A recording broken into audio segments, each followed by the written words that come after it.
Greetings to all of the kings and the queens out there in the world today. I would like to welcome you to another episode of the Kingly Discussions podcast with your host, yours truly, Jared Lewis. You can find me on Jared Lewis on Facebook. You can find me on Twitter at King J Lewis 357. You can find me on Instagram at King J Lou. I'm rolling solo dolo here for this episode, but we want to lift up our co-host, Gerard Mason. You can find him on Facebook at JRod Mason, and you can also find him on Instagram at Gerard Mason, all lower caps 10. Gerard Mason 10. You can find us now pretty much really on every major podcast location. You can find us on Apple and Google Podcasts. You can find us on the Spotify, and you can find us on the Spreaker streaming as well. So there's a reason why we're here, guys. We're here because we want to discuss this episode here of the Kingly Discussions podcast. We want to talk about the caged Christian, right? So, and most of us kind of have a feeling of exactly what this kind of alludes to, because when you talking about being caged, when you talking about being shut off from the world, these are things that come and happen all of the time. And it's important that we have these kind of conversations to make sure that we're always keeping the value of ourselves open to the world, so we won't have to feel secluded and we won't feel cut off from the blessings that we are entitled to. So we're gonna go ahead and get started. So it's really, this episode here, it's not really secluded to one religious group, but it works for a religious group. Because it's Christian folks, what makes us saved whenever we ponder the Christian philosophy, whenever we ponder Christian theology, whenever we ponder Christian hypothesis, whenever we get to the nitty gritty of what actually makes us saved, what is it that we refer to, right? The Bible gives us a great recording in Paul's letter to the Church of Rome. He basically depicts to us that salvation is not just only a process, but salvation is personal, right? So before we even get to talking about a caged Christian, we have to understand, before we even talk about being secluded, before we even talk about being boxed in, we have to talk about what makes us a Christian. Because it doesn't matter who acknowledges our salvation. What matters the most whenever it comes to being a Christian, claiming that you're a Christian, believing that you're a Christian, it is personal between you and the Lord. That's all that matters. Now, that doesn't mean that our works, right, shouldn't line up with what we believe. The definition of salvation is, and I thought that this was pretty neat right here. The definition of salvation is the preservation or deliverance from harm, ruin, or loss, right? So what does that say to you personally? Whenever we talk about the definition of salvation, whereas it being the process of preservation, the process of deliverance from harm, ruin, and loss, what does that say to you? Look at it this way. Salvation preserves. Salvation delivers from the actions that may cause harm, right? Since when did salvation become based upon social economical stature? Since when did salvation become based upon political stances? Since when did salvation become based upon how well that you perform at the church house? Salvation is based upon the literal saving of our own soul. It becomes personal between the person and the God that they serve. It literally says that if you, whoever that you're confessing or whatever it is that you're confessing, if it doesn't work for you, it's not working for you. Jesus came Jesus came to set the captive free, not to hold them in bondage. As Christians, we are not, how can you say, not only bound to the word of God and the will of God, but we are also afforded the opportunity to live, right? And I don't think that we talk about this enough. We don't have conversation about this, because I've seen so many people, including myself, I mean, literally burn themselves completely out, put themselves through strict examinations, and put themselves to heart-rending and impossible expectations. And the question that has to be asked during that is why?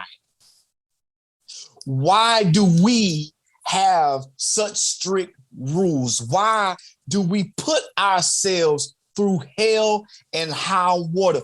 Why do we really choose to live in a box, right?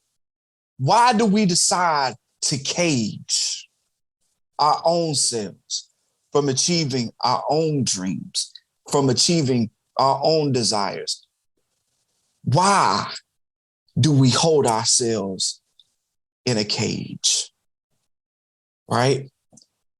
You know, I was talking with someone not too long ago about this cage thing, right? A cage can be damaging, right? A cage can be damaging both mentally and physically. And the most common place that you see a cage is for pets, specifically dogs. And in order to get the most effective use out of the cage, right, you train the dog for the cage. Some of us, and please respect what I'm saying, all the kings, all the queens out there, please respect what I'm saying. I'm not saying that we are, but some of us are just like those dogs trained for the cage. We're people, right? We're people. We're human beings with emotions and feelings. But we're trained to be like dogs in a cage. Trained to go to work all your life and have no enjoyment. Trained by going to school and following the path of test scores. Trained to be a follower and not a leader. Trained to take a beating, but never learning how to fight back. Trained to think the same way as everyone else's does, and not to embrace the real you, the outspoken you, the troubled you, and the more capable you. I began to reach a certain pinnacle in life because there's a distinct difference in the way that we shape ourselves as far as it comes to raising our next generation and thriving with the current generation. Teaching and training are two totally different things, right? Teaching is so much different than training, right? Teaching is a process of learning, whereas training is a process of producing proficiency. We are all in a state of emergency, and I don't understand the reason why we don't think that this is a problem here. We're all in a state of emergency because we are being trained too much and no teaching is being going on. We're humans. We're not robots. Okay? We're not programs. We're not gaming consoles. We're not none of that. We operate those things, yes, but we are human beings. We are people. We are imperfect people. We are persons that make mistakes. And there have been people that have been trained to be subject to the things that they are supposed to operate, rather than being taught how to control the things that they operate. The question is to really ask and ponder for what it means to escape the cage are very simple. All of those questions are simple, but they're difficult to answer and discuss. Number one, first and foremost, as we bring this to a close, answer this question. How do you define your freedom? How do you define your freedom? And number two, is your freedom valued enough for you to fight for it? As people, we shouldn't be caged. Solitary confinement is one of the worst punishments that any person can receive while they're in jail, while they're in prison, while they're serving a term for punishment.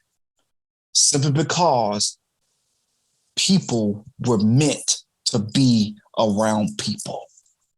And although you may like being by yourself, you're not really by yourself. Listen to that again. Although you might be by yourself, you're not really by yourself. Everybody needs somebody. And being in a cage forces you to solidify in solitary confinement who you really are. Most of us have been caged all our life and don't even know it. So how do you define your freedom? How do you define what it means for you to escape the cage? Number two, is it actually worth it for you to get out of that cage? How much do you value your freedom? And if your freedom is worth it, how bad would you fight for it? Thank you guys so much. This has been the Kingly Discussions podcast episode on the Caged Christian. I pray that it has been good for you, and I hope that someone has been able to take this for themselves to understand that we are not animals. We are not caged animals. We are people. We have feelings and we have emotions. We are not robots and we are not programs. That we are what God has created us to be. Y'all be blessed, and I'll catch y'all on the next one. Peace.